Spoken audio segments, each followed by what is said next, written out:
عايزة أعرف إمتى يعني يسرا اكتشفت إنها فعلًا عايزة تبقى ممثلة؟ أنا عارفة إن أنتِ كنتِ صغيرة وجميلة وبتحبي الفن وبتحبي الغُنى والمزيكا وبتحضري حفلات الموسيقى كلّها، بس إمتى حسيتِ إن الفن أو التمثيل بالتحديد هو حلمِك الحقيقي؟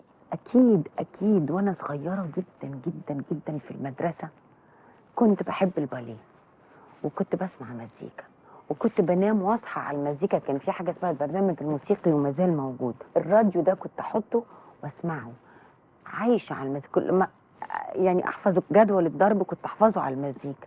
أفلام كنت أروح من 6 ل9 ومن 3 ل6 ومن 9 ل12، يعني دي أجازتي. ففي حاجة أنا باحبها في الفن، بس إني أنا هاكون فنانة ما تصورتش، إن أنا هانجح حتى لما بقيت فنانة برضه ما تصورتش. في كلمة السيدة فاتن حمامة قالتها لي: بتحترمي شغلك هيحترمك، بتحبي شغلك هيحبك، واخداه علشان توصلي لحاجة معينة هيوصلك بس يسيبك.